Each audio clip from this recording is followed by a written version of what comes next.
Hər birinizə salam, əziz abituriyentlər deyəcəm, çünki bunu xüsusən abituriyentlər üçün çəkirəm bu videomu. Kanalımda ilk videom deyil, bundan əvvəl məsləhət üçün videolar var idi, fənlər üzrə, sadəcə onu sildim. Yəni əziyyətimə dəyməmişdi və istədiyim baxış sayını toplamamışdı. Ona görə də dedim ki, sizin üçün bilirəm ki, artıq kollaşdırmalar da yaxınlaşır. Dedim tip kollecinə hazırlaşanlar üçün və yaxud da ora verməyi düşünənlər üçün bir video çəkim. Mən tip kollecinin, 1 nömrə baş tip kollecinin 1-ci kurs tələbəsiyəm və daha doğrusu 2-ci kurs tələbəsiyəm. 1-ci kursu bitirdim.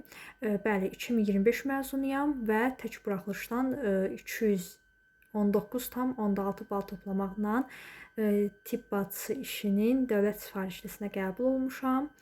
Nəyə görə deyə bilərsiniz ki, mamalığı seçmədim? Mamalığa əvvəldən həvəsim yox idi. Əvvəldən hədəfim tip bacısı işi idi. Və belə deyim, bəli, tək buraxılış vermişəm, çünki tək hədəfim, məqsədim bura olub. Şükür ki, hədəfimə və istəyimə də çatdım. Deməli, mən istəyirdim ki, burada danışım təhsil sistemindən, yəni 1-ci kursu bitirmişəm deyə azdan çoxdan artıq xəbərim var. Necədir, nədir? Deməli, ilk öncə deyim ki, çətin deyil. Yəni, oxuyan üçün çətin deyil, amma asan da deyil. Yəni ortadır. Amma oxumayan üçün həddindən artıq çətindir. Belə bəli, fənlər çox qarışıqdır. 1-ci kursun 1-ci semestri qeyri-ixtisas fənlər çox olduğu üçün sizə rahat gələ bilər, amma 2-ci semestr rahat gəlsə belə rahat deyil. 2-ci semestrin imtahanları çox çətindir və gizli suallar da çoxdur. Gözünüzü qorxutmaq kimi olmasın, amma tam reallıqları deyirəm. Deməli, yəni belə deyim də, oxusanız qəşəng stipendiyaya düşəcəksiniz. Sadəcə çox oxuyasınız, çox özünüzü, necə deyim, belə yıpratasınız da, başa düşürsünüz. Zərbəçiyə düşmək bizim kollecdə çox çətin məsələdir. Xüsusilə də kurs artdıqca, yəni 2-ci, 3-cü kursda da daha çətindir ki, ortalama yüksəlir ona görə. Və belə deyim, 1-ci kursun 1-ci semestri siz cəmi 9 fən keçəcəksiniz. 2-ci kursun, daha doğrusu 1-ci kursun 2-ci semestri isə sizin keçdiyiniz fən sayısı 8-ə düşəcək və bu deməli 2 semestr ərzində cəmi düzdür 16, daha doğrusu çox üzr istəyirəm, 9 və 8, 17 fənnidir. Sadəcə 3 fən var ki, onlar hər 2 semestrdə olacaq deyə 14 dənə fən sayılır artıq. Bunlar hansı fənlərdir? Tip bacısı, anatomiya və ingilis dili deyək. Yəni xadiyyək deyirlər, amma ingilis dili deyək ki, başa düşəsiniz.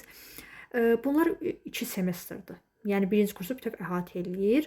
Bundan əlavə olaraq 1-ci kurslar 2 dəfə hər fən üzrə, belə deyim, 2 dəfə kollokviyum imtahan verir. Bir kollokviyum 20 sual və 20 baldan ibarətdir. Bir sual 1 baldır. Bütün imtahanlar, istər kollokviyum, istər hər şey kompüter üzrə olur. Yəni kompüteri vurdunuz, sırazın cavabı çıxır.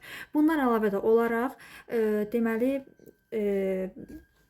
belə deyim də, imtahanlar var və imtahanlar da deməli 50 bal, 50 sualdır, 50 ballıq sistem üzərində aparılır. Yəni bir suala 1 bal düşür. Sərbəst işləriniz 10 bal təşkil edəcək və əl bacarıqlarınız var. Əl bacarıqlarınız 1-ci kursda tip bacısını təkcə əhatə edəcək. Hər 2 semestr bir dəfə əl bacarığı verəcəksiniz, bir dəfə. Sadəcə o belə deyim də, bir dəfə əl bacarığınızı da bilet çəkməklə olacaq. Gəlib bütün mövzuları oxuyasınız, bilet çəkdiniz, hansı mövzu düşdüsə, onda başlayacaqsınız müəllimə göstərməyə canlı şəkildə. Və bu əl bacarığı da belə deyim, səhv eləmirəmsə 20 bal, bəli, 20 bal üzərindən aparılır. Yəni çalışın 16, 17 yazın. Düzdür, çətindir, amma çalışın, yəni eləyin bunu. Əl bacarığın üstə çox düşün. Bundan əlavə olaraq midterm, elə fənlər var midtermdir. Midterm nədir? Midtermdə məsələn bir kollokviyum əgər 20 baldırsa və biz onu 2 dəfə verib 40 bal üzərində kollokviyumuzu hesablayırıqsa, midterm elə deyil. Midterm olan fənlər, məsələn biokimiyanı götürəcəm. Bir dənə sərbəst işdir, 30 ballıq isə midtermdir. Bu 30 sual 30 ballıq. Fisyo. Yəni siz bir dəfə biokimdən imtahan verəcəksiniz. və əslində tibb bacısı da midtermdir. Sadəcə tibb bacısı 20 bal üzərinə aparır. Çünki əl bacarığı da 20 baldır. Toplayanda sərbəst işləm yerdə 50 bal orada alınmalıdır və 50 balda imtahan o heç. Bunu deyim ki, birinci kursda fənlər barəsindən yorumlara yazacağam. Kim istəsə fənlər deyəcəm. Gəldik qeydlərə. Qeydlər apardınızmı? Bəli. Hətta mən əgər alınsa qeydləri də paylaşacağam bir dəfə. Və yaxud da yerləşsə burada da qoyacağam. Bəli, qeydlər aparırdım. Və düzün desəm, yəni həvəsiniz varsa daha çox qeyd aparın. Yəni çəkin, anatomiyadan baxın, oxuyun, nə bilim. Yəni qeyd aparmaq çox gözəl şeydir. Yəni mənim də hələ dəftərlərim durur. Bundan əlavə olaraq nəsə deyəcəkdim. Hə, ikinci kursdan, ikinci semestrdən danışaq. İkinci semestr fənlər sizə çox asan gəlir və artıq qeyri-ixtisas fənləri aradan çıxır. Farmakologiya gəlir, məsələn, dərmanlar, reseptlər falan. Sadəcə sizə asan gəlsə belə əslində çətin olur. İmtahanlara ümumiyyətlə çətin olur. İmtahanda ikinci semestrin gizli suallar dəhşət çox olur. Yəni siz durub bunun birinci semestrin fərqinə baxsaq, birinci semestrin imtahanlarında gizli sual çox az olur. Amma ikinci kursda bütöv yəni olur da, yəni hamıda gizli sual olur. Tutaq ki 10 dənə mənə gizli sual düşübsə, atıram da təbii ki də 10 dənə düşmür. Bu arada maksimum 7-8 dənə düşür, hətta 10 dənə düşdüyü də olub, nəysə. Hamıya 7-8 dənə düşür. Yəni vəziyyət budur. Hamıya gizli sual düşür ikinci semestr imtahanlarında. Yəni belə. Və bunu deyim ki, ikinci semestrdə farmakologiya fənnini siz ikinci kursun birinci semestrdə keçəcəksiniz. İkinci kurs haqqında biliklərim var, amma ki, onları indi burada demək istəmirəm. Gəldik saatlara. Dərs başlama saatımız, deməli, həftədə bir dəfə sizin dərsiniz, səhv eləmirəmsə, yox, həftədə bir dəfə sizə praktika veriləcək. Praktikada hər qrup fərqli-fərqli xəstəxanalara gedəcək. Biz Binəqədidə 6 Salim Məlikov adına dövlət xəstəxanasına düşmüşdük. Bir dənə 4-cü günlər hər iki semestr elə o xəstəxanaya getdik. 4-cü günlər o xəstəxanaya gedirdik. Və çalışın orada özünüzə baza yığın, öyrənməyə çalışın. Yəni həvəsi olanlar həqiqətən də qabağa çəkib tibb bazları öyrədir. Oranın tibb bazları çox qəşəngdir.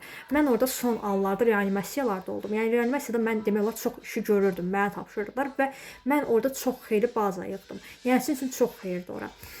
Bundan əlavə olaraq, düzdür, mən əməliyyatxana istəyirəm. Sadəcə reanimasiya, birinci reanimasiyanı görə yaxşı biləsən ki, sonra əməliyyatxanaya gedəsən.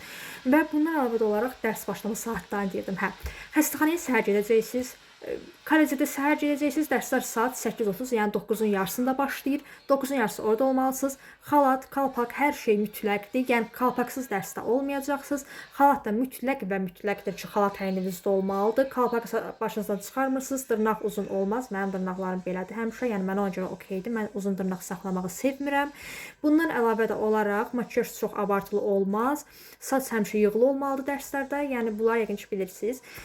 Bundan əlavə də olaraq dərsləriniz ən gecə saat 1-ci kursdan danışırıqsa, ən gecə saat qutaracaq 3-ün yarısı 3-də idi deyəsən. Ya 3 ya 3-ün yarısı, səbəbim yadımdan çıxıb. Yəni belə maksimum 3-də qutaracaq ən gecə, 3 dənə fən keçəcəksiniz gün ərzində, amma elə həftədə bir gün olacaq ki, onda 4 dənə fən keçəcəksiniz. O da həftənin bir gününü sadəcə tutacaq. Hə, bax onda saat deyəsən 3-də çıxacaqsınız. Qalan günlərdə saat 2-nin yarısı bitəcək dərsiniz gün orta. Yəni belə, bir gündə səhv eləmirəmsə dərsiniz gec başlayacaq. Deyəsən səhv eləmirəmsə onun yarısı başlayacaq. Tam dəqiqlər, yəni cədvəl yadımdan çıxıb. Artıq birinci kursu unutdum. Amma belə. Yəni ki, uşaqlar, anatomiya da əslində o qədər çətin deyil. Yəni oxuyan bacaracaq, bilirəm. Hətta sizə deyim, 2-ci kursda elə fənlər var ki, onları 3 semestr keçirəcək. Hələ 2-ci kurs çox çətindir bu arada. Ki, 2-ci kursdan özləri də deyir. Yəni belə, əlavə sualınız olsa, həmişə cavablandırmağa hazıram. Instagramda sizin gündəlik lifestyle tərzdə videolar paylaşıram. Çox tip paylaşmıram orada. Gül vlog, yəni girib, belə deyim, YouTube kanalımda, biyomda qeyd eləmişəm Insta hesabımın adını. Oradan takip ata bilərsiniz. Bu arada yalnız xanımların takibini qəbul edirəm. Qətiyyən kişilərin takibini qəbul etmirəm və mənə takib edən də hamısı xanımlardır. Ki, orada mən ancaq xanımlara aid paylaşım edirəm. Yəni belə. Ümid edirəm ki, bəyəndiniz videomu. Nə sualınız olsa yazın, cavablamağa hazıram.